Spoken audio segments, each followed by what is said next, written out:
It's time to start moving from all this conceptual stuff about what the Jamstack is to actually getting into our specific tools. This is going to start with a look at our headless CMS, Strapi. Strapi has been around since 2015, but its first stable version was just finally released in mid-2020. Strapi is an incredible headless CMS that is going to solve so many problems for us so easily. Let's check out a diagram to get our first look at what Strapi is going to be doing for us. You see here in the middle of the diagram that Strapi is surrounding the content and the users of our application. Strapi is going to provide us with an interface or a dashboard for managing all of the content along with all of the functionality necessary to interact with the content and the users. So we get a really nice, really user-friendly interface to work with for controlling all of our data, but behind the scenes, Strapi is actually going to handle storing and retrieving that data within a database. You can set your database up with Strapi to work with any of the examples on the screen, but we're actually going to be using MongoDB in this course. You don't have to know anything about MongoDB though, and we actually will only be interacting with Mongo itself in a very limited fashion. We will really just have to work with Strapi, and it'll just handle all of the database stuff behind the scenes for us in a really clean, really cool way. If that scares or worries you though, because it sounds like maybe you won't have access to the database or maybe you won't have as fine-grained control as you would like, well, don't think that, because you'll still have complete access and complete customization over everything going on with your database. The advantage is that you just don't have to. That customization and advanced level of interaction is always going to be there and available, but for most cases, and for most users like us, we're not going to need to get into any real nitty-gritty database stuff, and Strapi will be able to take care of all of that for us. We'll take a more specific look at what's happening and enabling Strapi to interact directly with the database like that for us in the next couple videos. So Strapi will manage all of our data within our database, but it also makes that data available for us through an API. You'll see that that API can be either a RESTful API or a GraphQL API. And we actually are going to be using GraphQL in this course. It's okay if you don't know what either of those things mean, because we're going to be getting into it later. But essentially, all you need to know is that whether or not you're using a REST API or a GraphQL API, those are both just ways of getting access to the database and the information stored in there from your React application. So it acts as an intermediary between your raw database data and your actual front-end application. And it formats and presents the data in a way that makes that interaction very easy. It doesn't just enable us to read that data though, it also provides us with APIs to modify that data. So to update, delete, and create new records in our database from our React application through a RESTful or GraphQL API. Let's head over to the Strapi website at strapi.io and take a look at some more information. I'm here at strapi.io, and they say Strapi is the leading open source headless CMS. It's 100% JavaScript, fully customizable, and developer first.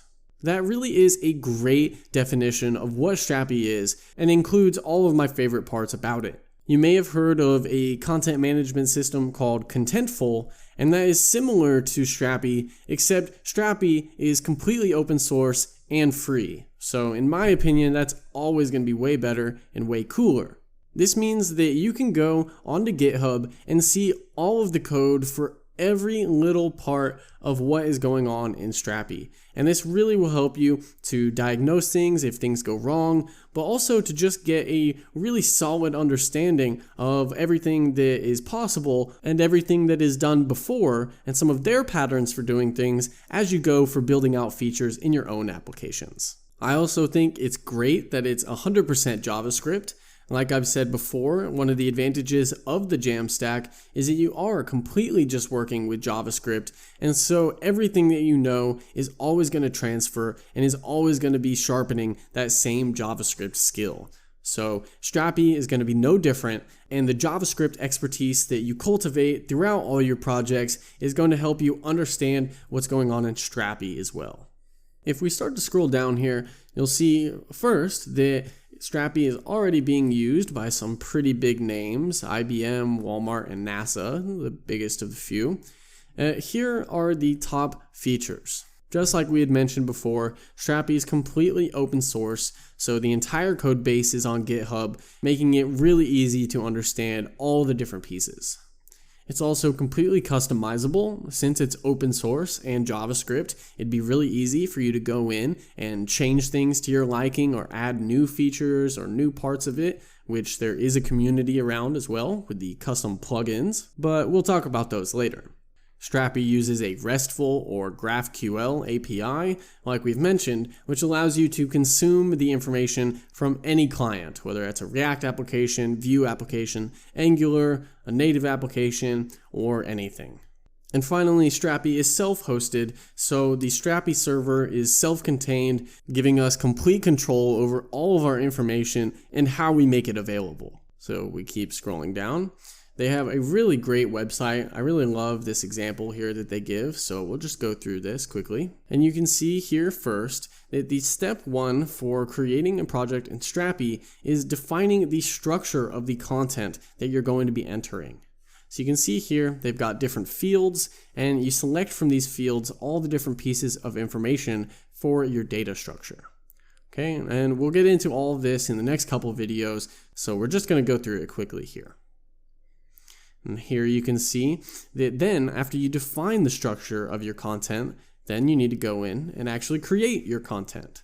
So then we have the fields that we picked out before, and so now we can go in and fill out those fields to create that piece of content. We can continue. And after we've created the piece of content, well, then we need our app with React or Node to actually consume that content and display it to our users on the web. Once we've got our content being displayed to our users or the application built with which to do that, we can access all of our content from the APIs with REST or GraphQL created by Strapi automatically. So we have our application, we have our content, and now we use the APIs to actually fill our application with the content. Now that we finally have all of our content, all we need to do is deploy our application out onto the internet for the world to see and interact with. So these are all the steps that we are going to be going through in this course, all the way to getting our application completely deployed for real in a production environment. So that should give you a good, solid general understanding of what Strapi is and how it's going to help us organize our data and then receive that content in our front-end application. And I know we've still been conceptual so far, but hopefully the idea is starting to grow in your mind, and I encourage you to explore different ideas about what that's going to mean for our application and what structures or functionality might be possible from it. That's enough discussion for now. Let's actually start working on our project and building our Strapi boilerplate in the next lecture.